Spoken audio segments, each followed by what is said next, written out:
अभी के मौसम में मैंने क्रोटन की इतनी सारी वेराइटीज़ लगाई है। देखिए डिफरेंट डिफरेंट वेराइटीज़ लगाई है और सारे की जो रिजल्ट है वो बहुत अच्छी है। सारे अच्छे से जर्मिनेट हो गए हैं और ये 100% रिजल्ट है। तो हेलो दोस्तों, मेरा नाम है सोनी और आज मैं आपको यही बताऊंगी कि कैसे आप क्रोटन को कटिंग से लगा सकते हैं। क्रोटन की कटिंग लगाने के लिए आपको एक कोई भी क्रोटन की कटिंग ले लेना है। आप ज़्यादा बड़ा मत लीजिए, मैच्योर मत लीजिए, बस 3 इंच 4 इंच की भी कटिंग आपकी लग जाएगी। तो ये मैंने क्रोटन की कुछ कटिंग ली है, कुछ देसी है, कुछ हाइब्रिड है। सारे की लगाने के एक ही प्रोसेस है और बहुत आसानी से जर्मिनेट हो जाते हैं।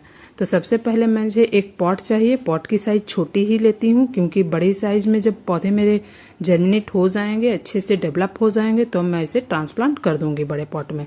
तो अगर आपके पास कोई पॉली बैग है या फिर नर्सरी पॉट है तो आप छोटा सा ही पॉट लीजिए स्टार्टिंग में और इसके में छेद को अच्छे से कवर कर दीजिए।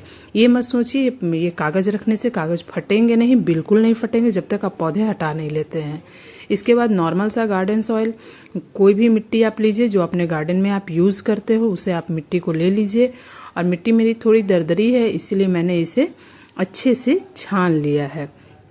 और छान लेने के बाद देखिए, जब सबसे पहले ज़रूरी है कि अगर कोई भी पौधा आप लगा रहे हो तो उसको पहले आप मॉइस्ट कीजिए और मॉइस्चर करने के बाद उसे सेट होने के लिए कहीं छोड़ दीजिए।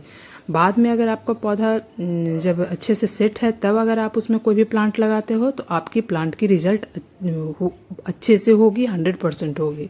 क्योंकि अगर आप पहले ही प्लांट में कुछ लगा देते हो, बाद में पानी डालते हो तो रूट हिल जाती है, जिससे रूट जड़ें निकलने में टाइम लगते हैं और वो कभी कभी मर भी जाता है।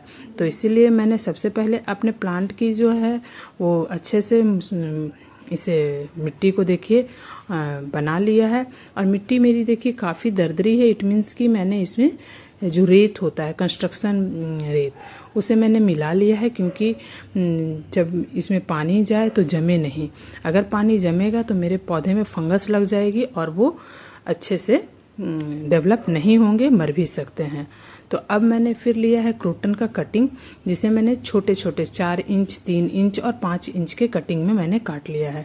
कहीं से आपको छोटी सी भी कटिंग मिलेगी, लग जाएगी। तो इस तरह से मैंने कटिंग को काटा है और भी सारे को मैंने काट लिया है, सारी वेराइटीज़ को काट लिया है। और कटिंग की कोशिश कीजिए कि आपकी जो है कटिंग एक बार में ही कट जानी चाहिए।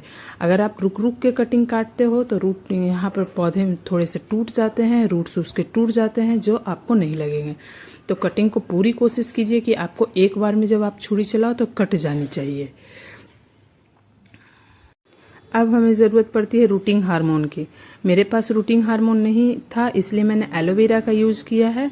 अगर आपके पास रूटिंग हार्मोन है तो आप उसे यूज कीजिए, अन्यथा अगर एलोवेरा है तो एलोवेरा भी यूज कर सकते हैं।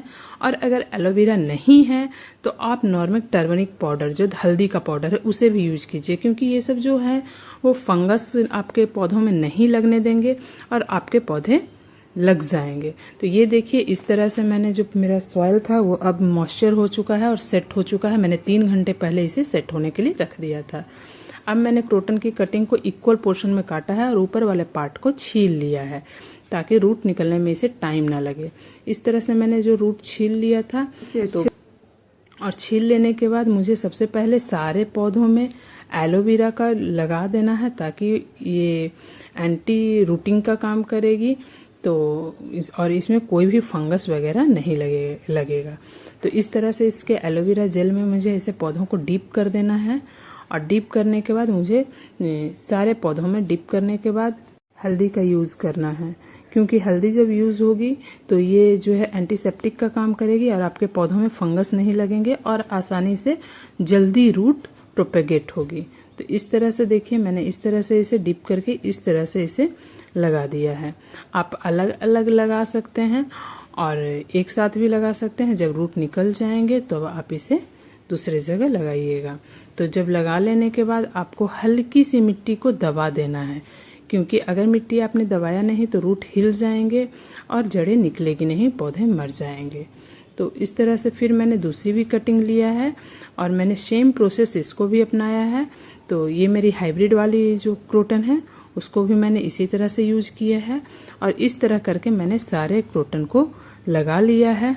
और अब इसे किसी सेमी शेडेड एरिया में, धूप में इसे नहीं रखना है और अंधेरे में भी नहीं रखना है, जहाँ पे आपके घर में ब्राइट सनलाइट आती हो, यानी पूरी लाइट आती हो, वहाँ पर इसे रखना है। 1 महीने तक उसे ऐसे ही छोड़ देने हैं और उतने में आपके रूट्स निकल जाएंगे और आपको रिजल्ट मिल जाएगा। तो आप अगली बार से अगर जब भी क्रोटन खरीदना हो तो आप इस बातों को ज़रूर फॉलो कीजिए। अगर मेरी दी हुई जानकारी आपको अच्छी लगी तो please like and subscribe my channel.